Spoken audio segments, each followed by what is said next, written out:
¿Qué hay en lo inconsciente?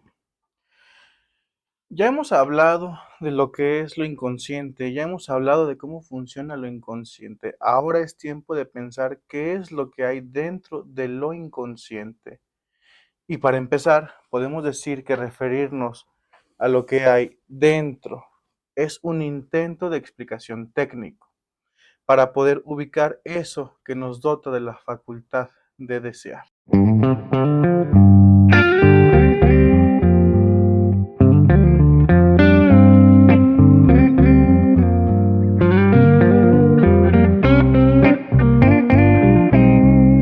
En primer lugar, podemos decir que lo que hay dentro de lo inconsciente son los instintos en un sentido amplio de la palabra. En su dimensión más primaria, los instintos son estos impulsos de los cuales todo ser humano y animal posee. Los animales, claro está, pueden atender lo instintivo de formas más próximas y así satisfacer sus necesidades más básicas que les permiten seguir viviendo. Con nosotros los humanos sucede de otra forma. Estos impulsos instintivos nunca podrán devenir conscientes en nuestra conducta, salvo en la forma de algo sustitutivo de ellos mismos, o sea, en formas de ideas y emociones. Y esto porque aún en lo inconsciente los instintos operan en forma de ideas. Luego, las emociones son inconscientes, hablando más específicamente. Por ejemplo, podemos eliminar de la conciencia el sentimiento o el afecto y tendremos como resultado un despliegue inconsciente por expresar ese sentimiento que se desplazó de la conciencia. O sea, a consecuencia de la represión, un impulso emotivo se puede ligar o transferir de una idea a otra o quedar en un estado de estancamiento a la espera de su liberación en el momento en que una idea se vuelva adecuada para que emerja dicha emoción. Ejemplo, una mujer que se ve impedida de terminar su relación de noviazgo con su pareja de 5 años, si bien se pueden observar muchos factores externos que pudieran suscitar dicha postura, en ella se expresa el deseo de culminar esa relación, ya que menciona que su relación se va tornando muy decadente y trae a la memoria vivencias que le generan incomodidad, tristeza y enojo, lo cual favorece aún más la idea de terminar con su pareja. Sin embargo, menciona sentirse impedida de terminar esa relación, ya que no le gustaría, menciona ella, sentirse sola y en ella surgen ideas con una carga emotiva importante sobre su apariencia y capacidad de formar otra relación, si es que decide terminar con la actual. Como decimos con anterioridad, hay veces que una emoción y una idea inconsciente tienen el suficiente empuje para emerger a la conciencia, y así resulta en un retoño que llega a la conciencia en distintas formas, desde una acción, un acto fallido, un recuerdo, un alumbramiento, un insight. De esta forma, y retomando el ejemplo, el discurso de esta mujer precisamente le permite traer a la conciencia ciertos recuerdos penosos que vivía con su padre cuando era chica y que se daban cuando ella se quedaba a solas con él. Hay que recordar entonces que una idea inconsciente es una formación actual dentro del sistema inconsciente. Este insight o darse cuenta que ha surgido de ella misma tiene un peso mayor en ella a diferencia si yo como su analista le haya realizado una interpretación, porque para que algo cause sentido y mueva algo en el paciente tiene que hacer emerger en su conciencia su propia idea inconsciente. Una interpretación de un analista, por más acertada que esté, por más en tiempo que entre y por más sentido que le imprima el paciente, no va a hacer lo mismo que lograr el propio alumbramiento en el sujeto. Me parece que usted le sigue teniendo recelo y temor a su padre. Sí, yo aún le temo a mi padre. Sí, lo sé, es porque soy muy fregón. El analista siente que ha hecho un trabajo impresionante después de esto, ¿no?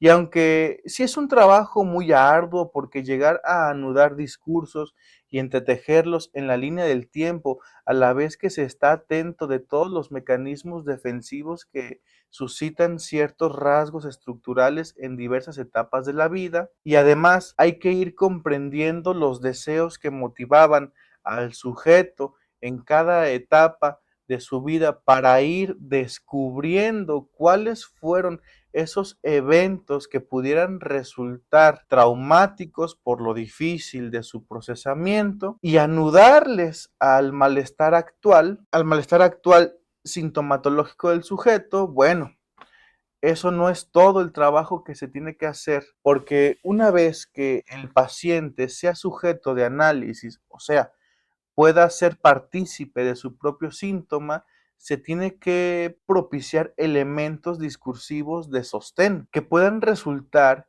en que el paciente mismo lleve a hilar sus padecimientos con eventos anteriores que no tuvieron la suerte de represión o rechazo de la conciencia. O sea, que el analizante, en este caso, pueda anudar cierto pensamiento con cierta cuota emocional reprimida y desplazada, para de este modo lograr un autoalumbramiento y seguido a esto crear una resignificación. Quizás si como te sientes hoy en esa incapacidad por alejarte de esta persona, tenga relación con este sentimiento de soledad y temor con el que te ves impedida a pensar con claridad. Y es que creo que le sigo temiendo a mi padre, y quizás esta forma de actuar mía sea un reflejo de algo que aún no he podido elaborar, que no he podido elaborar con la relación que tengo con mi padre. Y bueno, esto es un ejemplo muy simple del funcionamiento analítico. Hay que recordar que la subjetividad en cada caso es lo que entreteje la práctica analítica, a tal punto de ver sujetos y no patologías. Y es que el peso simbólico de haber alumbrado por sí mismo la conciencia aporta al sujeto muchos más beneficios que aceptar una interpretación o un mandato de modificación del otro. Ejemplo, recuperación de una libertad, la madurez, el proceso por el cual el sujeto llega a una libertad, a no creer en lo que el otro le dice, a no tomar como real aquello que el otro le señala, es un signo de madurez que implica en el sujeto hacerse cargo de sí y desvincular al otro de ese supuesto saber. Recuperación de la dignidad humana. El concepto de la dignidad humana lo podemos encontrar en el planteamiento bioético sobre el humano y su capacidad de ser en cuanto es. La dignidad humana es la muestra de que el sujeto se ha vinculado nuevamente a una moral menos estricta que le impedía saber qué es la felicidad, una felicidad trascendente que favorece el actuar para sí y para el cuidado de sí, lo que posibilita la continuidad de su relación con el mundo exterior. Hacerse cargo de sí. Hay que distinguir entre hacerse cargo de sí y responsabilizarse de sí. Fíjense, lo segundo apunta a una cuota de valores externos que pueden abastecer al sujeto de una cadena de favores condenatorios que impedirían la asunción de su libertad. Es decir, hacerse responsable implica siempre estar o darle la razón a otro que se asume como aquel que sabe más y al cual hay que hacerle caso para ser feliz. Como cuando éramos niños y que debíamos de hacer caso a nuestros padres en nuestras obligaciones. Eso era hacernos responsables y estar bien con ellos, nuestro grado de felicidad. Lo primero, por su lado, es una salida distinta a aquello que ocasionaba un malestar. Un hacerse cargo es la posibilidad de que el sujeto vea su síntoma, se enfrente a él y pueda sacar provecho de eso que él menciona padecer, sin culpabilizar al otro y promoviendo una trascendencia anímica que posibilita una resignificación de esa situación, casi siempre encaminada a condiciones sublimantes o funcionales para el sujeto. Gracias a este autoalumbramiento, el sujeto puede hacer consciente más significativamente su malestar y de ese modo puede generar la condición sublimatoria de una resignificación de ese padecer. A ver,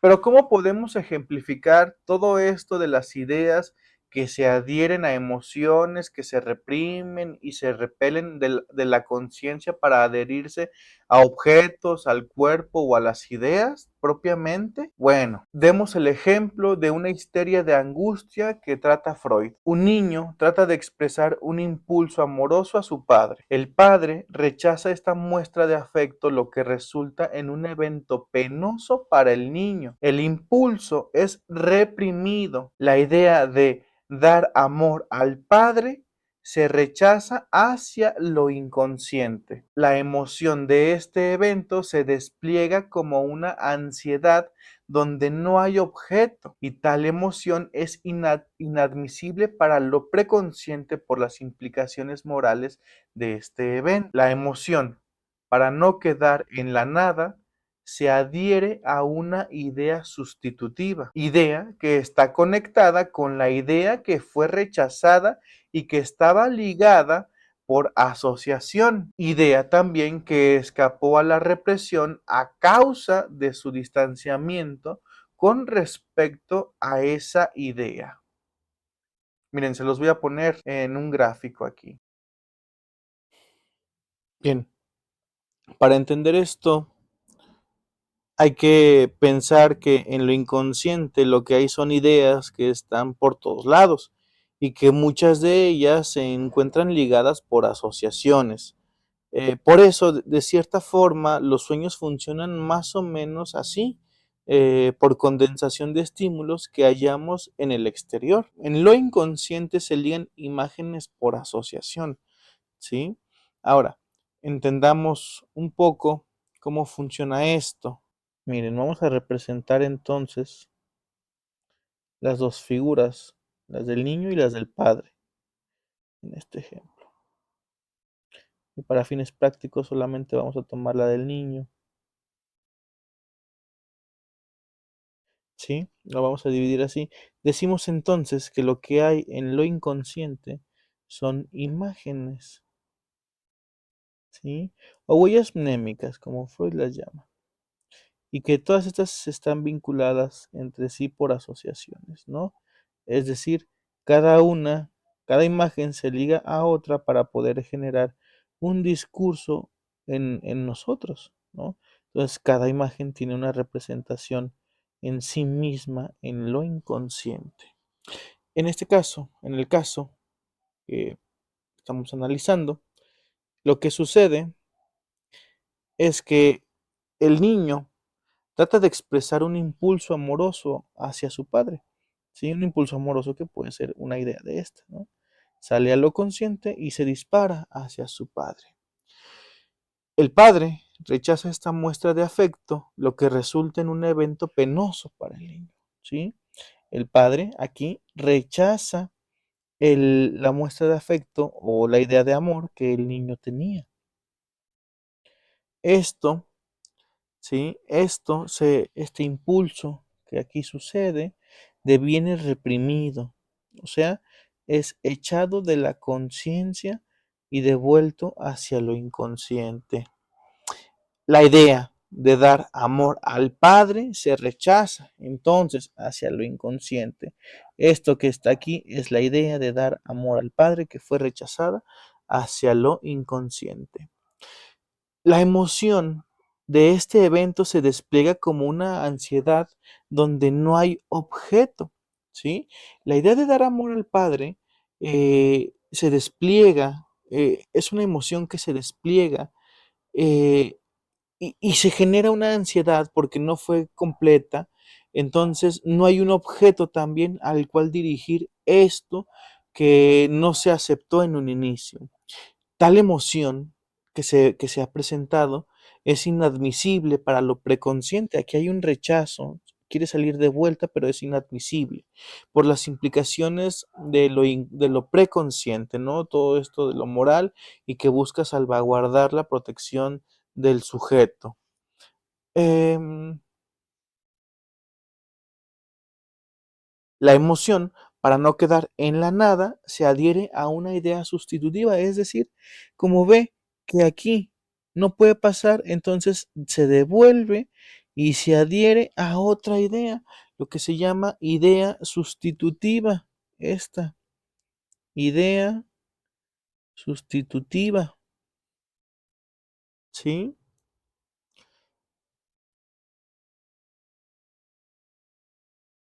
Idea que está conectada con la idea que fue rechazada y que estaba ligada por asociación, ¿no? Entonces, encontramos aquí que hay ciertas ligazones por asociaciones que pudieran estar ligadas con la idea principal, ¿sí? Pero esta es una idea que escapó a la represión a causa de su distanciamiento con respecto de la otra idea. O sea, lo que quedó reprimido fue esto, ¿sí? Como están unidas por asociación, se pudo desplazar esta emotividad hacia otra idea que sí puede salir a lo consciente y sale a lo consciente en forma de otra cosa y en forma de algo que sí se puede ver satisfecho, de una emoción que sí se puede ver satisfecha. En este caso, lo que se crea es una fobia. Lo que le ocurre al pequeño Hans es la formación de una idea sustitutiva.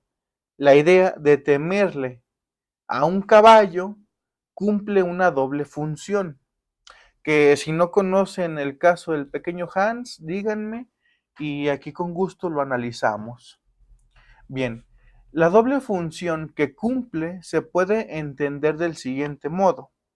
Se reprime la idea que originalmente se adhirió a ese impulso amoroso, pues le proporciona un sustituto, ofrece una salida para la angustia. El amor no correspondido del padre se ha transformado en miedo al caballo. La idea reprimida se conserva en lo inconsciente en su carácter originario y la emoción reprimida se descarga de otro modo. Resultado, una neurosis de angustia del orden de las fobias.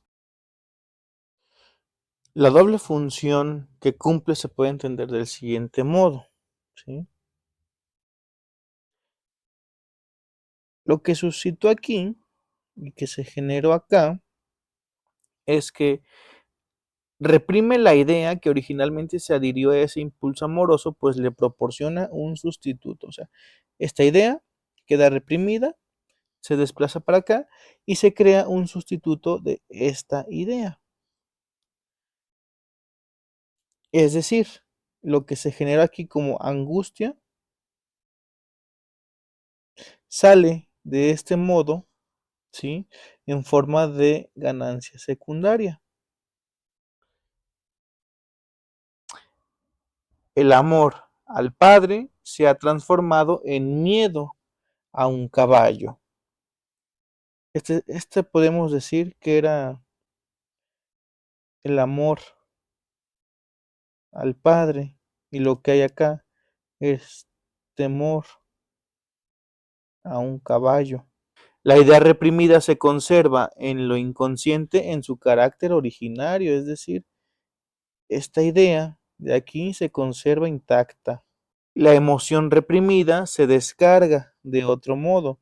La idea está ahí, pero la emoción se pega a otra idea y sale de otro modo.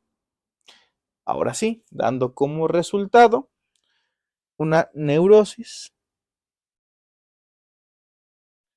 de angustia,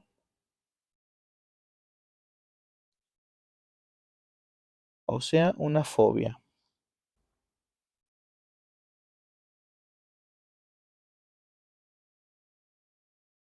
Freud nombra el enorme peso causal que tiene lo inconsciente en lo preconsciente y en lo consciente, y sostiene que los procesos inconscientes solo pueden ser observables en el sueño y en las neurosis.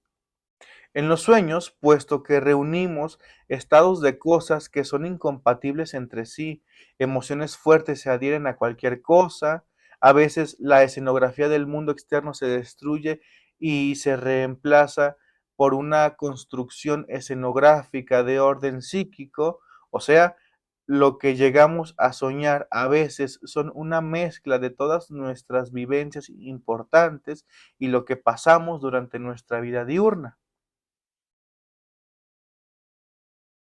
Aunque no hay que olvidarnos de la otra característica que tiene lo inconsciente y es lo que se le llama perturbación esquizofrénica del lenguaje. Oh, ¿qué quiso decir? Como el esquizofrénico que utiliza frases y oraciones fuera de contexto que son inentendibles. Así el neurótico puede verse abrumado por una perturbación esquizofrénica del lenguaje, donde alguna conducta, gesto, palabra, pensamiento, sentimiento se sienta inentendible, puesto que no correspondía con la normalidad de ese momento. Llamarle a tu pareja con el nombre de tu ex, decir que estás de cierto humor cuando te sientes del modo contrario, alguna conducta de esas que llaman atípicas, un gesto de desagrado en un lugar donde no podrías mostrar tu desagrado, am, sentir amor a alguien que crees deberías no amar o viceversa, no sentir amor de aquella persona que tú crees deberías amar, desear a tu pareja pero no amarla, o amarla pero no desearla, sentirse mal con tu propio cuerpo, intervenirse quirúrgicamente y no sentirse satisfecho, satisfecha, pese a las miles de intervenciones que se pueden hacer, o sentirse mal con su propio cuerpo y comer de una manera maníaca para no ver el cuerpo que odiabas, pero seguir comiendo de esa manera furtiva. O como aquellos que quieren escapar de la realidad usando alteradores de la conciencia, que cada vez los van haciendo más dependientes a lo que se produce en el cuerpo y que mientras más usas, más cerca estás de sufrir la locura, locura que le hace quedarse en un estado de pena alucinatoria donde lo único que imagina, siente y reproduce son esas vivencias en la etapa en la que él comenzó su miseria y decadencia, dejándolo en un estado perpetuo de dolor psíquico y funciona más o menos así. La idea que se adhiere a la palabra es una idea que deviene reprimida, o sea, idea concreta. La expresión verbal, palabra como tal, de la idea se deshace de la idea concreta. Idea consciente es aquella que se expresa en palabras, es una idea verbal. Una idea inconsciente no se puede expresar en palabras. La idea inconsciente es algo preverbal, potencial verbalizable, pero en ella misma no caben las palabras. La idea consciente comprende la idea concreta más la idea verbal correspondiente a ella. Y la idea inconsciente es la idea concreta sola. Entonces, la idea que se ha adherido a una palabra y que deviene concreta, la palabra de esa idea se deshace de la idea concreta y se crea una idea con un distinto significado. Con esto se puede decir que por eso hay personas que les gusta ser maltratados, que hay sujetos que les gusta sentirse enfermos o que encuentran en su angustia una ganancia secundaria. Por eso se le puede dar un significado distinto a la representación de dicha imagen. Por eso puede haber conductas que no coincidan con el propio deseo. Por eso las personas enferman, porque hay una distinción del significado con el significante. Hay algo que no coincide con respecto de lo que se dice, con lo que se piensa y con lo que se hace. Por eso es que cada sujeto se estudia en su propia subjetividad y es por eso que se tiene que escuchar más allá del síntoma y no quedarse solo a un nivel superfluo en la escucha del ser, de lo que es y en el cómo se constituyó ese ser. Solo así se podrá llegar a conocer eso que llamamos lo inconsciente. Y bueno, como decía Freud, lo inconsciente es un reino de entidades, o sea, ideas, que solo devienen conscientes por su expresión en las palabras.